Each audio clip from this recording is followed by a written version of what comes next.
Greetings viewers, Eric the Car Guy here, also known as ETCG1 when I post videos to this channel. Hey, if it's your birthday, happy birthday. That's one thing we do around here too. We also talk about stuff, and it seems that some of you have misinterpreted when I post videos to ETCG1 thinking you'll see repair videos. No, we talk about stuff here on ETCG1.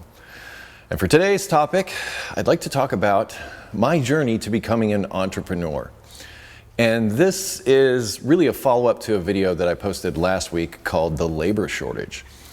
And in the labor shortage, I talked about my conversation with my fabricator about the fact that he was having a difficult time finding qualified help that would show up consistently and also stick around and do the job.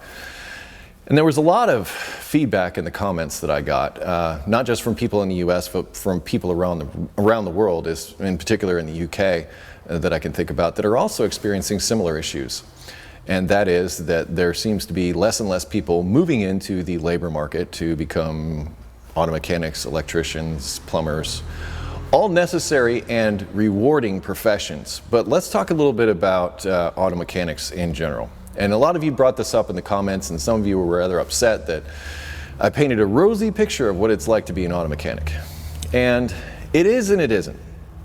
And I've covered this in a lot of videos. I've covered the health issues that you run into as a technician working in the field. It's hard on your body. You're exposed to toxic chemicals a lot. Your joints get worn really bad. In fact, I've even talked about the age of 50 being sort of the exit point for a lot of technicians and mechanics, mainly because they've gotten to that point where they are worn down.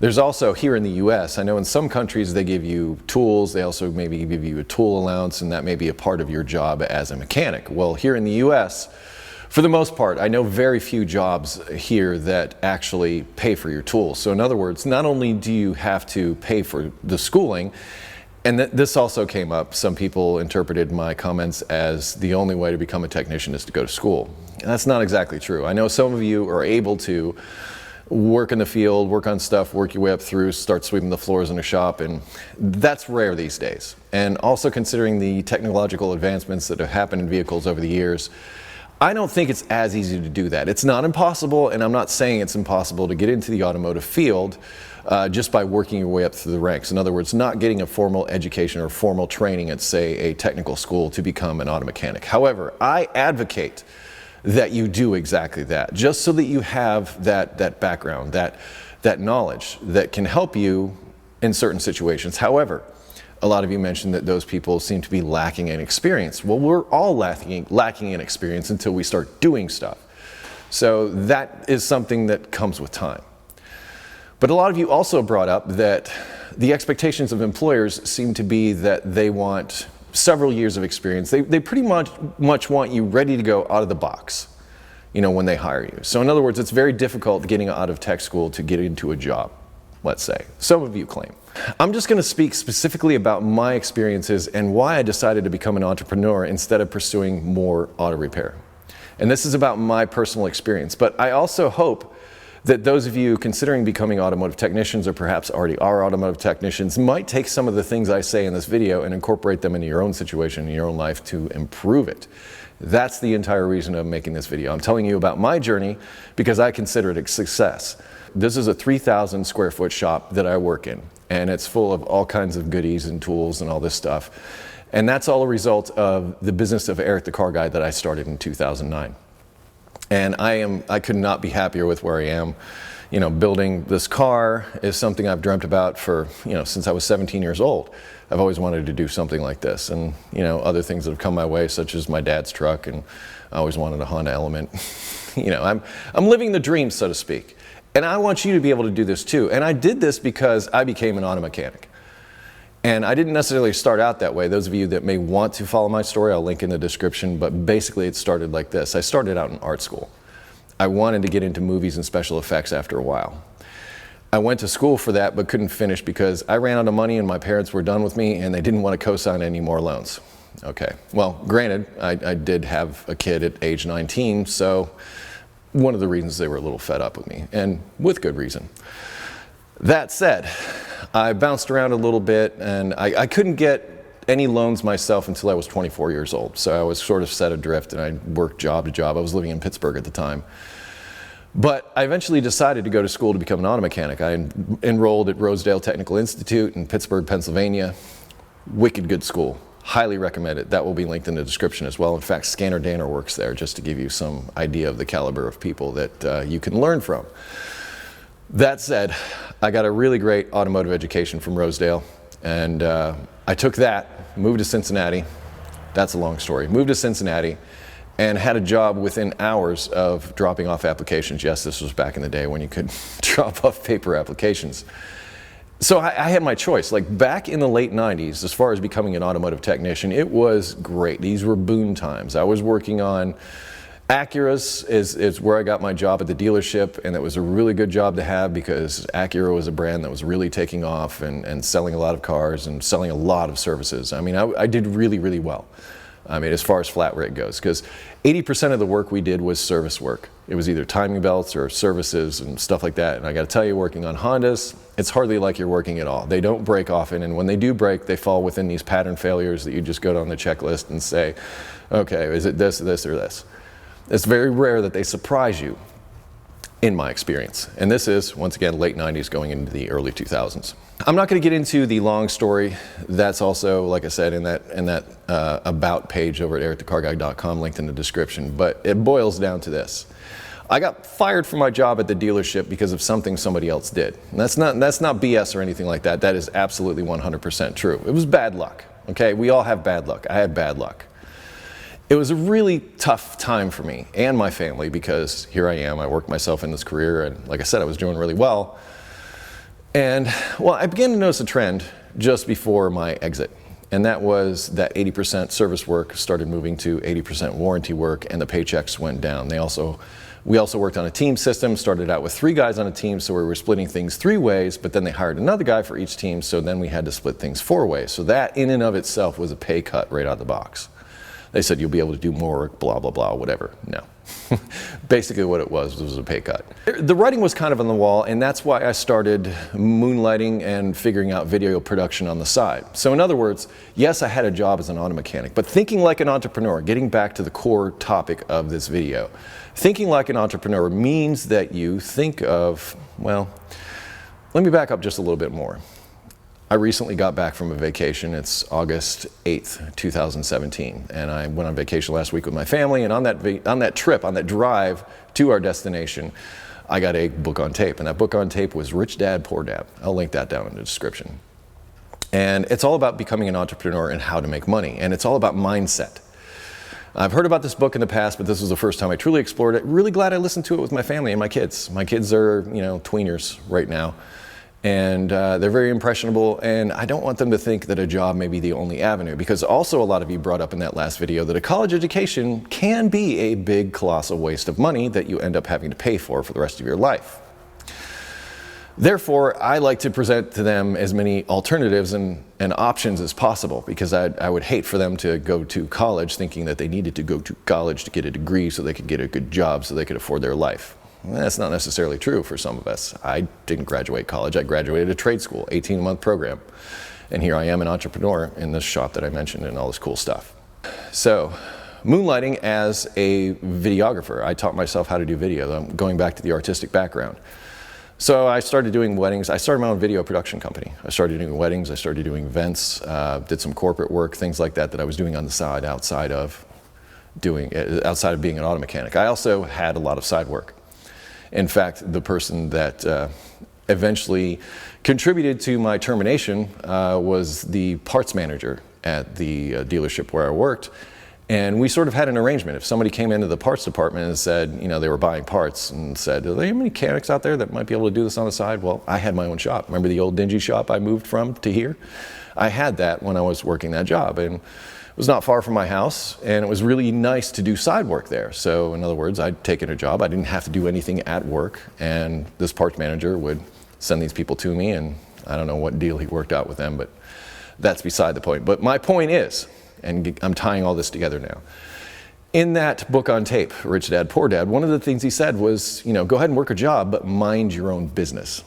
And that's kind of what I've always done, and either through the side work that I mentioned, which really helps supplement the income. It helps smooth out the bumps. It also helps for the little extras. I like Maker's Mark. And I didn't want to spend my grocery money on that. So in other words, I found a way to get the extra money to come in so that I could afford the quote unquote luxuries in life, whatever, just other stuff. I also was into real estate. I bought some rental property. In fact, I started with the house that I was living in, which was a 2-family at the time. And I found that to be kind of cool to start with. But I can tell you right now, if you're going to get into rental property, get into it as an investment. I put in a lot of sweat equity into my rental property, and this was prior to 2008, and after losing my job, I ended up losing all of it, and that was a real problem. But I went into it with the philosophy that I would go in and I would do all this work and get these things up to speed, thinking that I was saving money. But I was spending an enormous amount of time trying to maintain these properties and tenants and everything else, and it eventually became too much. So if you do decide to go the route of property investment and rental property specifically, I strongly recommend that you get involved with a really good management company because they handle all that stuff. Now they're going to take a good chunk of your profits, but on the other side of it, a piece of something is better than nothing from nothing or spending a whole lot of time doing something. Point is, I was minding my own business. I had my real estate business, I had side work that I was going on with, and I had this video production as well. So I was doing a lot of stuff.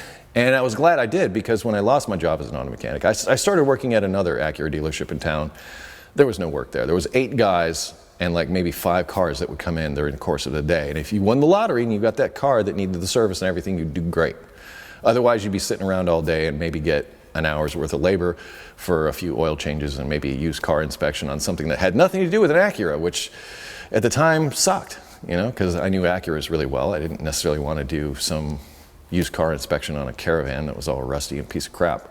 Point is I was working for the man. But at the same time, I always had the mindset of running my own business. And being an auto mechanic, as a flat rate mechanic, you're kind of doing that anyway. You're really working as a subcontractor because you work oftentimes on a flat rate system. In other words, you get paid on what you do. I've got videos on that, links in the description, all that kind of stuff. Point is, you're working like a self-employed person anyway. So in other words, you get paid on what you do. So the more you do, the more you get paid. So I just segued this into the rest of my life. And after working at that second job, I was grateful to get fired from that one, because I got fired because I asked for time off to go and do a video job, which was way more lucrative than sitting around doing oil changes and used car inspections. So it did me a favor, because at the time I had already declared bankruptcy because, like I said, the real estate thing all fell apart and all that, and it wouldn't have looked good if I would have quit my job. However, if I got fired, then, unemployment, that kind of thing, which I never applied for. Also at that time, I was literally $36 away from the poverty line. What do I mean by that? Well, there's a threshold. It's something like $36,000 a year at the time, or whatever it was. If you made below that threshold and you had a family of 4 like I did, then you could apply for food stamps, which is what I tried to do. But then they looked at it and they said, Eric, you made $6 too much that last year. Now, you can go and change the numbers, you can go do whatever. I said no. I said, you know what, I'm not going to go this route. I'm going to try to make something work. And that's when I started my YouTube channel. And I took my video skills, I took my automotive skills, I put them together into an idea that became Eric the Car Guy. I was one of the first to do that. And the only person I can think that was doing what I'm doing now before me was Scotty Kilmer. And I did it different than he did. So we each had our own thing going on, but I would say that he and I are the ones, quote unquote, responsible for the automotive videos that you see on YouTube today, the proliferation of it. A lot of you have seen my videos and his videos and other videos, and I've helped other content creators come to this. Now, I'm not saying I came up with the idea first necessarily. Other people came up with similar ideas and they did their own things and they did their own spin on it. But my point is, that's the type of thinking that's going to get you out of this I'm working for a living mentality. And I know this video is running a little bit long, but it's important because a lot of you ask me for solutions. You're talking about the labor shortage. Well, the pay, especially now in the automotive industry, and I'm hearing this, is not nearly as good. In fact, I encourage people to get into diesel. Now, the pay in diesel is really good. Hours may be a little weird. You might have to work a second or third shift, but way better money in the diesel industry. So if you are considering working on stuff for a living, strongly suggest you consider diesel. I'm not saying don't do automotive, but automotive right now is a little screwy. Because as a lot of you pointed out, the employers kind of have you by the balls. They pay you flat rate, and some places don't give you benefits, and you have to spend thousands of dollars in tools just to do your job. So you're having to make your own personal investment in order to make a living. And, write that off on your taxes. Like, you talk about having to spend that money on your tools, write it off on your taxes. Use tax to your advantage. In fact, this vehicle behind me is a production vehicle. I made a bunch of videos about it. I got it specifically to make videos for my YouTube channel. Yeah, it's a tax write-off. Exactly. That's the way you've got to think. You've got to look for every advantage. That's what it means to be an entrepreneur. You got to come up with the ideas, and you got to try things, and you got to keep thinking along. It's a mindset. You think in the mindset as an entrepreneur. You don't think of yourself as an employee. If you think of yourself as an employee and you're happy as an employee, great. Keep doing that. But if money is your driver, or if you feel like you don't have enough money, I was $36, like I said, $36, I said $6 a little bit ago, but $36 away from the poverty line. I started Eric the Car Guy. I'm far from it now. And I'm very happy to be here as opposed to there. Point of making this video is to bring this to your attention. I did it. I'm not special. I'm not any more special than you, might be a better way to say that. I feel that every person is capable of doing something. That's why I make these videos. I try to enable people. I try to show them that even somebody experienced like me with all these tools and everything can make mistakes. I can get things wrong. But the idea is to change and get better and to learn. I've learned so much from you, the audience. But my point is, don't think like an employee. Stop doing that. If you want to get ahead in life, if you want to do better, sure, go to school, whatever, do whatever you've got to do. But at the end of the day, you can sit there and think about this. You can sit there and complain about all the money you're not making, all the things you're not doing and all that. Or you can think of a way to make that happen. Because there's lots of ways. And one of the things that Rich Dad, Poor Dad book brings up, and I've come to find this, money is a concept. It's not real. It's just a piece of paper. In fact, it doesn't even represent anything really valuable anymore. We used to work on the gold standard, which meant that we had X amount of gold that would represent the value of that paper currency. So in other words, $1 was worth $1 in gold. But they changed that. And now money is just, like I said, a concept. And the silver standard and all that kind of stuff. I'm not getting into that. My point is the concept of money is really just an exchange of paper for goods, or in this case, some kind of electronic exchange. You get where I'm coming from. Point is, it technically doesn't exist. So if you want more of life, the thing to do is think about how to make your life better. Think about ways that you can increase your income. There's a ton of ways out there. I'm not going to sit here and outline each and every one for you. I'm talking about my journey, and that's what I said at the beginning of this video. I mean, it's been a long, strange trip for sure, but things aren't so bad. And even though I've stepped away from posting videos to my ETCG channel, I had other options. I've always had other options. And the reason I stepped away was to complete other work that I just simply didn't have time for.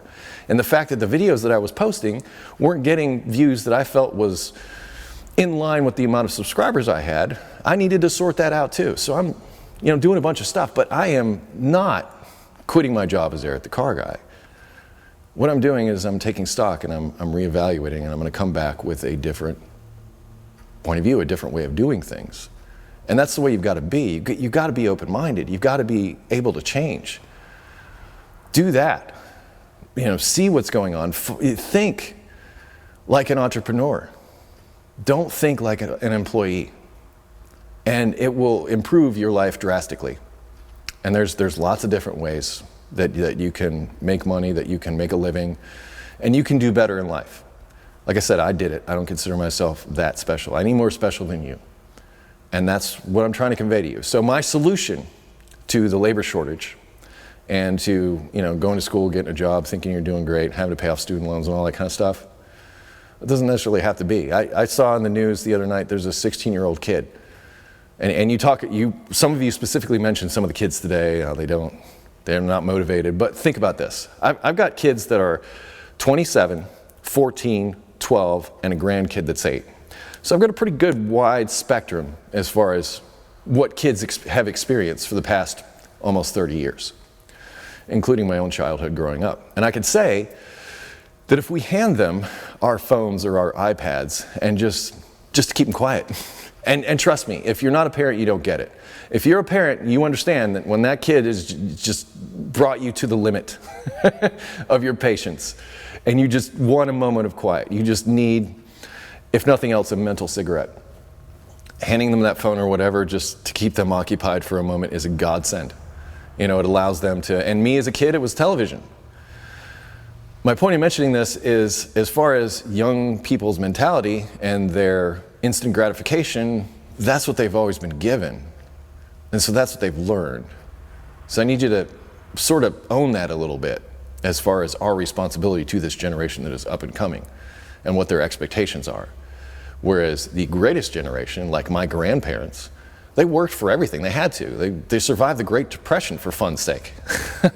And World War II, when rationing and all that stuff. Stuff that we in this society today have not even touched or experienced. Whereas in other countries, it's a daily life experience.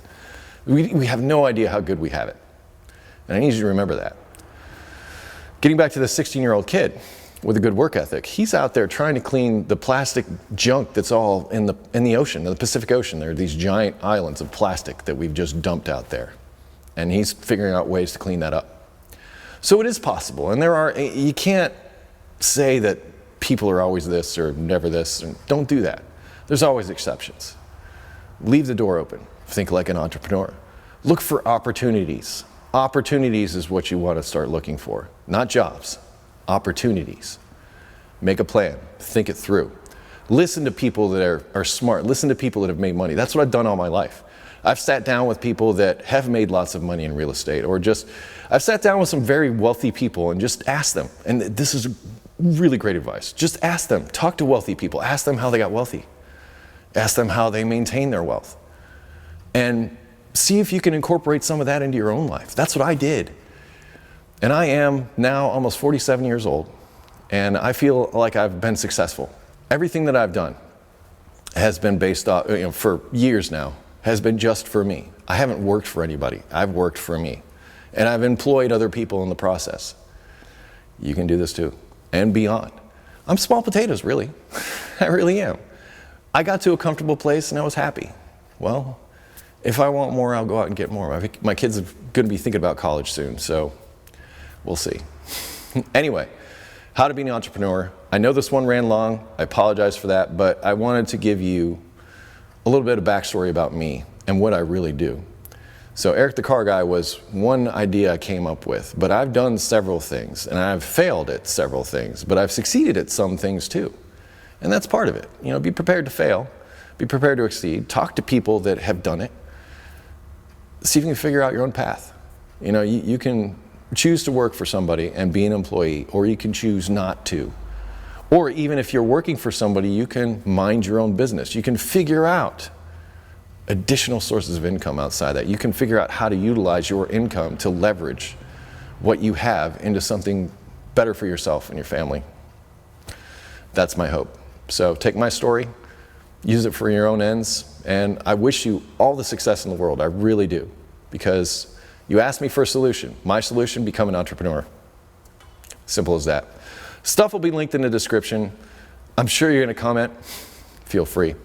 Anyway, if you have automotive questions, I ask that you head over to ericthecarguy.com, also linked in the description. Aside from that, be safe, have fun, stay dirty. Thank you so much for watching and listening. I will see you next time.